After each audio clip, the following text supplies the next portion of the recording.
Hey everybody, I'm Joey Workachuk and you're at another wonderful episode of the Crystal Healer Summit. I've got Paul from Nharo, Africa with us today.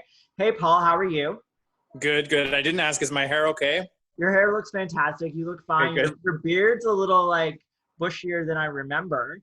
I'm How I'm are I'm you? counting down from when I went into isolation That's until now so that we can keep track of how long it's been. It's been a while. So please share with everybody who's tuning into this amazing summit what you do and with crystals and minerals and African artifacts. Sure. So going back, way back, I used to do corporate, and you can imagine the toll that has on your soul. So I decided fairly early on that I wanted to work in another line. So what I ended up doing was applying for jobs anywhere else on earth, and ended up getting offered a position in Botswana, which is in Southern Africa, at a human rights non-governmental organization.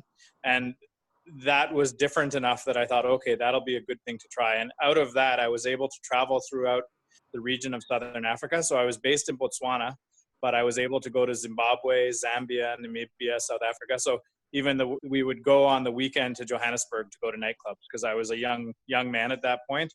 And it was a good experience to get a perspective of something outside of North America, which is what I intended to do at that point.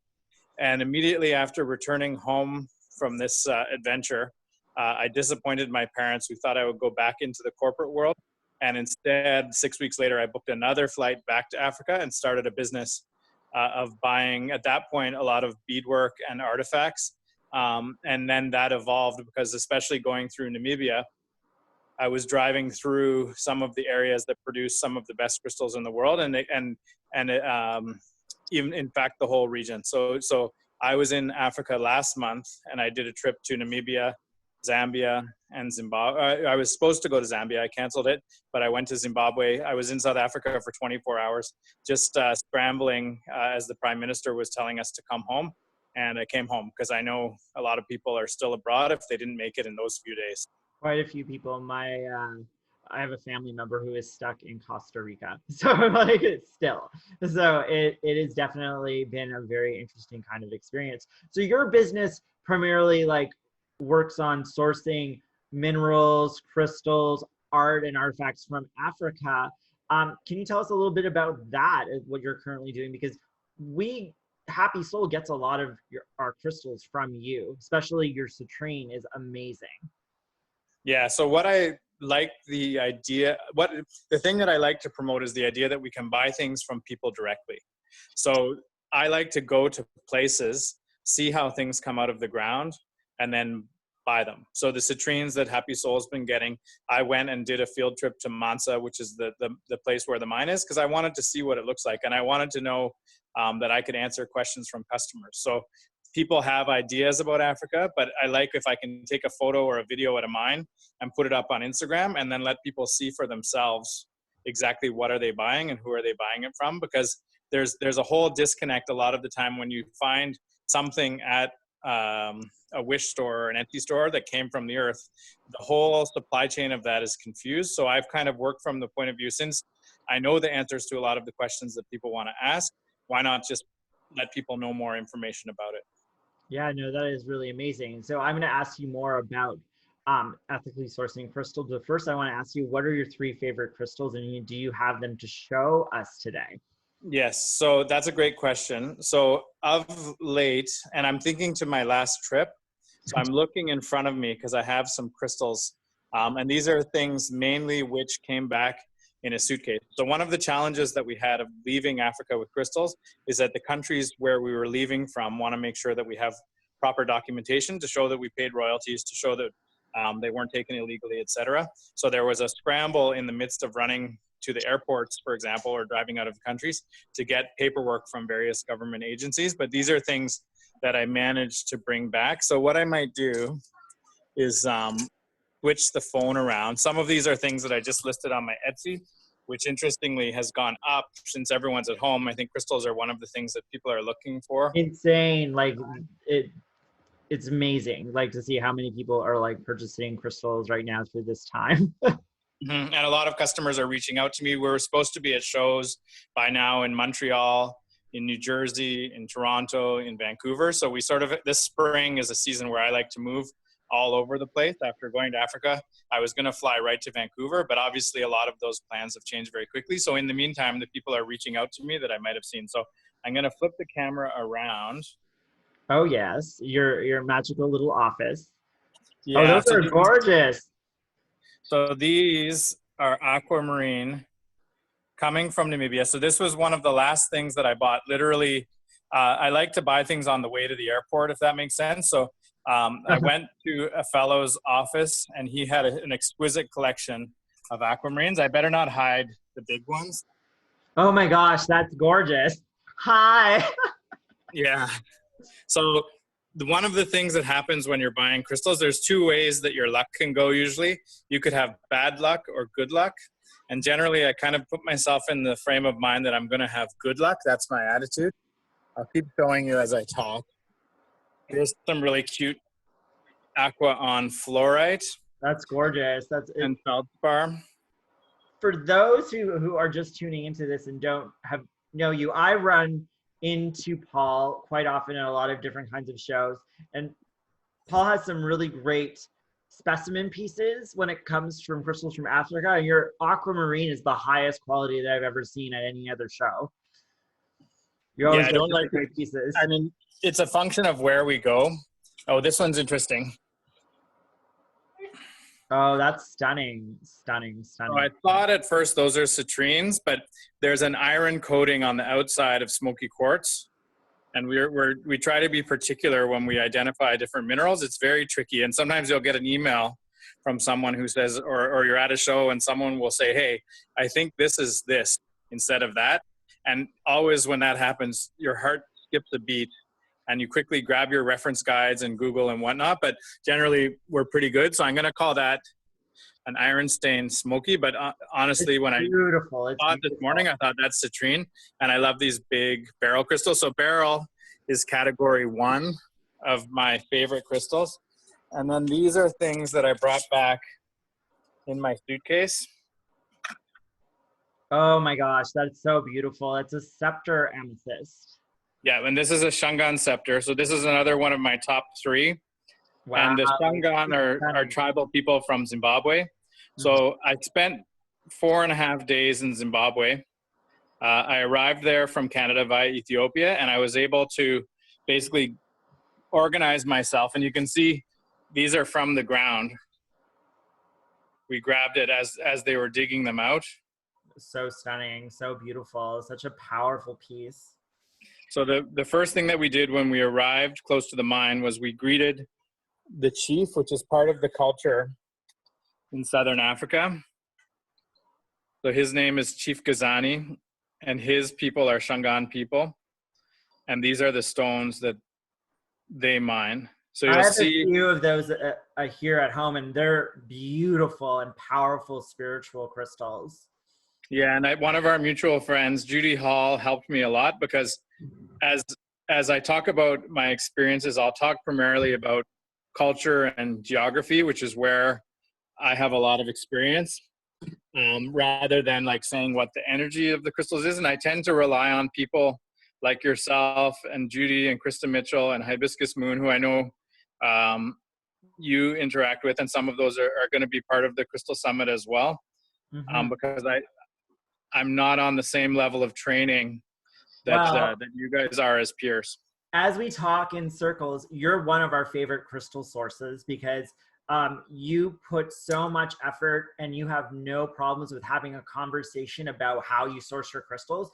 A lot of the times when you're a crystal healer or a crystal collector and stuff like that, and you want to have a conversation at a store or at a vendor or at a show about what was the journey of the crystal and where did it come from and if it was it ethically sourced, the seller becomes very combative or just doesn't want to talk to you. Like the conversation is over, and you have always been so open and honest and have videos, and it's always been a breath of fresh air. And that's why we really love getting crystals from you, Paul. Thank you. And one of the things I'll do so that we can share it, I have a little flyer, but I can send you a PDF just with a little more information. And before I arrived on the scene at this mine, I asked I sent an emissary, basically one of my guys that I work with, to ask the chief what he wanted, because it's nice to bring a gift. And the answer was a green suit. Oh, I love So it. I love it. I love it. I saw Chief Ghazani last month, and I was able to talk to him and see how things are going. And generally, there's a lot of that was just sort of as the news was going out about the world pandemic. Luckily, in Zimbabwe, they weren't as affected as some of the other countries in Europe and Asia and North America, obviously, which is good. But we're waiting to see what happens. Stunning. What is that? So this is dioptase. So as I talk about good luck, this is my third favorite crystal. I might extend and do one more, but so because I've been going for a long time, these come from Kunene, which is in the northern part of Namibia. Going back to 2006, 2007, I was buying jewelry from tribal people in that region. And out of that, I was able to travel into the more remote places and find some of the mines that are producing copper-related minerals like shadakite and malachite and chrysocolla. But the thing that I really fell in love with, this is stunning. It's just stunning. Are the dioptase. So this is what I've done, because I was only in Namibia for about 48 hours, or I don't know how many. It was a bit of a whirlwind. We arrived, and then my dad actually sent me an email, and I'll condense it down. It was quite eloquently written in a few paragraphs. And he said, get the heck back here, because of everything that was going on. So I was doing a lot of Instagram stories at that moment to tell people where I am in my journey. And it was fairly hectic, but these were the first, or I want to say the second thing that I bought when I arrived in Namibia, because a lot of the times we prepare the people that we're going to work with. They know I'm coming, and they'll almost basically open their front door so that we can come in and get things. So that was exactly how we got the dioptase in such a short order. And it's one of the things, again, like aqua, that I hope I can get. So I'll show you one other thing, going back to Zimbabwe, because those are the two countries where we got to spend our time. So let me just pour these out. So any guesses what this crystal is? Oh, this is kind of very interesting. It looks like, can you just tilt it a little, because it's hard to tell if it's all black or it's red. Yeah, so it's a greenish, but it can turn red. So this is a chrysoberyl called alexandrite. Yeah, wow, that's gorgeous. So this one is from a place called Mashavingo. Mm-hmm. And Mashavingo, we took a day. So as we say, we were rushing through Africa. We actually took a day off to go to the Great Zimbabwe, which is sort of the ancient ruins. So if you imagine, we think of other parts of Africa like Egypt, or we think of Mexico, where they would have pyramids as the places where the pre-colonial structures exist. But in Great Zimbabwe, they have the same sort of thing. So we took a day to go and look at those places. That's so and I did a little photo shoot with some. So this specimen has alexandrite inside, and then there's a lot of mica. So this is something that we have to clean. So that's a big part of our job. Mm-hmm. But if you look at what are semi-precious and what are precious stones, if these crystals can cut, they're in the precious category. That's something exciting that we were able to source in our short trip. So that's my show and tell for the moment. So if you can flip the camera back, I'm going to ask you some questions about why we're talking with you and what makes you so unique. Is that I'd like you to tell us about why for Nharo and for you it's so important to ethically source crystals and minerals, and especially why you focus on Africa. Yeah, so focusing on Africa, I felt like I had an advantage that I was able to learn about culture. Mm-hmm. So I'll show you a picture that sort of jumped out at me this morning. So this is a picture of a village called Dalpost in Namibia. And if you look at the residents there, they're tribal people. So we would say colloquially the Kalahari Bushmen, but in English we could say or in their language we would call them the Junfansi San. So a lot of time initially that I spent in Africa was with tribal people. So I was able to learn a lot about culture. So for example, as I said, we greeted the chief in the Shangaan area. Mm-hmm. People in Africa have a different set of values and a way that you can approach them to be polite.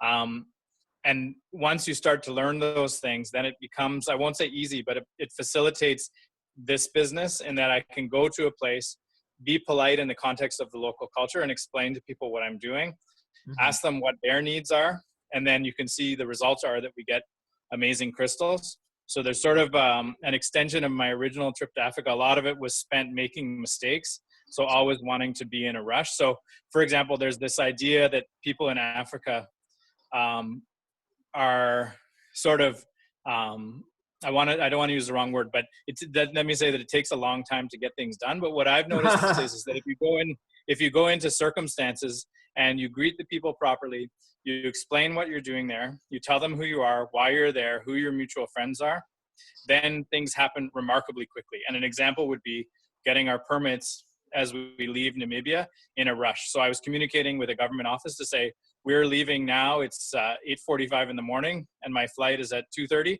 Now, it ended up being canceled, but I didn't know that at the time. So it was a race via an office, and we did everything correctly, but quickly. And there's a reputation that you can't do things like that there, but it has to do with how you treat people. So that was important leading in to this business. And then it's a matter of being able to recognize what things are there and who are the right people to talk to. So that's sort of the value of what I've been working on over the years. Right. And the thing is, what's so wonderful, what I always like is that you take the time to have conversations with customers and people at shows about ethically sourcing crystals and getting crystals directly from the tribes and going out into the middle of nowhere and finding these places and finding these beautiful treasures. And then, in a fairest way, bringing them to people here in North America. And that's what makes it so wonderful, and why Happy Soul and myself love dealing with you, and how other crystal influencers and teachers and educators really always get excited when you have new treasures at a show. And you know what? So here, this is a secret, but when you get to the middle of nowhere, you find it somewhere, and you'll find things there that are completely outside of our culture, which are wonderful. So that's one of my motivations. So wonderful. Yeah. So it's like and one of the things I do is I make a point every trip to go to a place that I've never been before, because then I'll learn something I didn't know before. And there's an expression that was repeated to me many times when I lived in Botswana, and people would look at me and shake their head and they would say "Mo wala wala," and in English that means you talk too much. That's a gift and a curse at the same time, but I enjoy. And one of the good things about talking to you, and one of the good things about selling at shows, is that you get to be face to face to customers. Yeah. And to, and I'm imagining that hopefully many people I know many people will watch this, that you can give people a better view of a how do you get things, and as opposed to what it is and what it does, because I think other people are good at saying that, but we like to give a little more of the background of a who as well.